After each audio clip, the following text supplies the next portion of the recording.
Bonjour à tous et bienvenue dans TRF Chronique, épisode 33. Comment une lycéenne de 16 ans peut-elle disparaître comme ça, en plein jour? C'est une question terrible. Et pourtant, c'est celle qui est au cœur de l'histoire dont on va parler aujourd'hui.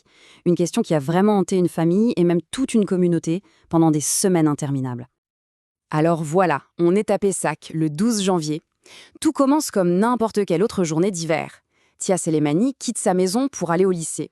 Un trajet banal, vous savez, le genre de trajet que des milliers d'ados font tous les matins. Sauf que pour Tia, ce jour-là, ce chemin qu'elle connaissait par cœur va devenir le début d'un mystère absolument terrible. Alors, pour bien comprendre, on va essayer de reconstituer ensemble ces derniers moments. Qu'est-ce qui s'est passé exactement? Comment est-ce possible de s'évanouir comme ça, en plein jour, sur un chemin qu'on connaît si bien? Le plus troublant, c'est que la routine de ce jour-là était, parfaitement normale. Tia rentre déjeuner à la maison, comme d'habitude, puis elle repart pour le lycée Pape Clément. Et c'est là, ce tout petit trajet, c'est la dernière fois que sa famille va la voir. L'alerte est donnée assez vite en fait. Le lycée appelle ses parents, Tia n'est jamais arrivée en cours cet après-midi-là. Et c'est là que l'inquiétude, la vraie, commence à s'installer. Et là, c'est le début d'une période terrible. Un vide immense, une attente insoutenable. On parle de 2 semaines. 2 semaines pendant lesquelles l'espoir et le désespoir se livrent une bataille de tous les instants. Chaque heure qui passe, c'est un poids de plus en plus lourd sur les épaules de ses proches. Donc, pour résumer cette chronologie de l'angoisse, le 12 janvier, elle disparaît. Et jusqu'au 29 janvier, c'est toute une ville, toute une communauté qui retient son souffle. Pendant plus de 2 semaines, les recherches vont s'intensifier jour après jour. Tout le monde s'accroche à cet espoir de la retrouver vivante. Malheureusement, cet espoir, il va s'éteindre de la manière la plus brutale qui soit. Et il faut bien se rendre compte de l'ampleur de la mobilisation. C'était vraiment impressionnant.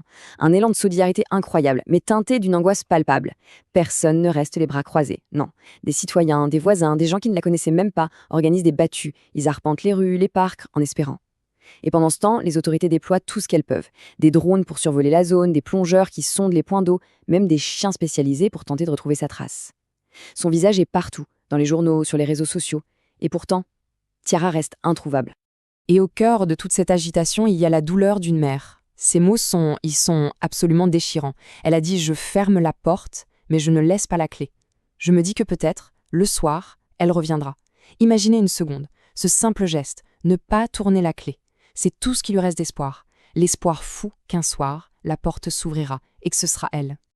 Justement, au-delà de l'avis de recherche, des photos dans les médias, qui était vraiment Tia? C'est une question essentielle, parce que pour tenter de comprendre ce drame, il faut essayer de comprendre qui elle était, ce qu'elle vivait. Et c'est là qu'on découvre une réalité complexe, une sorte de dualité. D'un côté, on a l'image que ses amis avaient d'elle, une fille décrite comme gentille, souriante, réservée, loin, très loin d'être une fille à problème. Ça, c'est ce que tout le monde voyait. Mais de l'autre côté, il y a ce qu'elle gardait pour elle, ce qu'elle taisait. On apprendra plus tard qu'elle se sentait harcelée par un garçon, qu'il y aurait eu une altercation juste avant qu'elle ne disparaisse, et peut-être aussi une déception amoureuse, une souffrance silencieuse, invisible pour beaucoup. Et on en arrive à ce jour fatidique, le 29 janvier, le jour où tout s'arrête, l'attente, l'espoir, tout s'éteint, brutalement. C'est le moment où l'histoire bascule dans ce qu'elle a de plus sombre. La découverte a lieu à Lormont, un peu plus loin, dans le parc de l'Ermitage.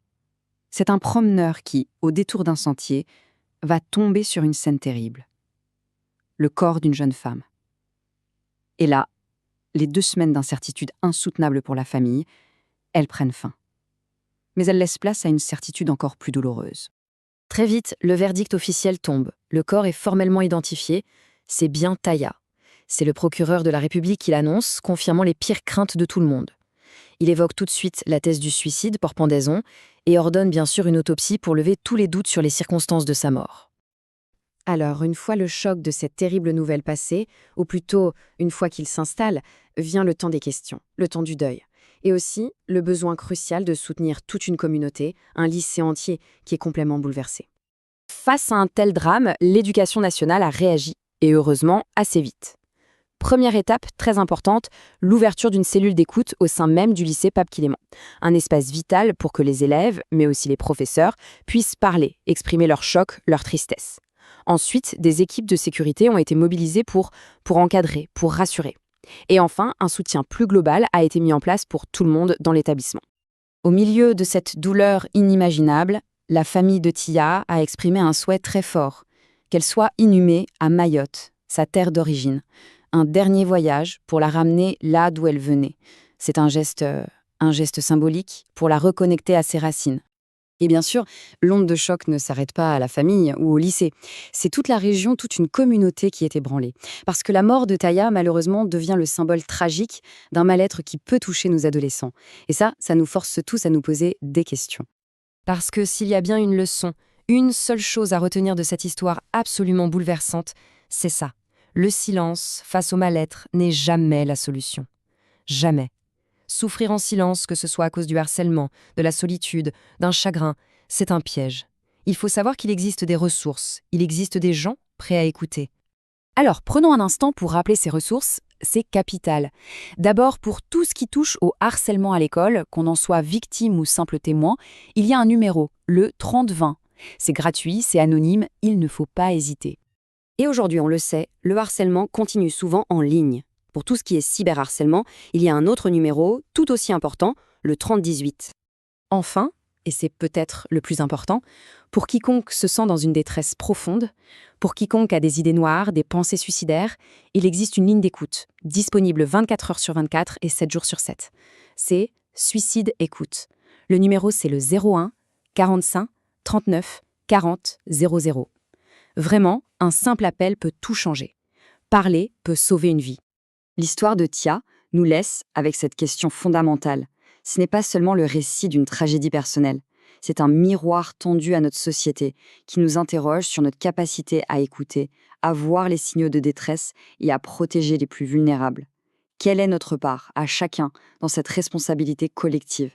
C'est sur cette interrogation que nous concluons cette chronique.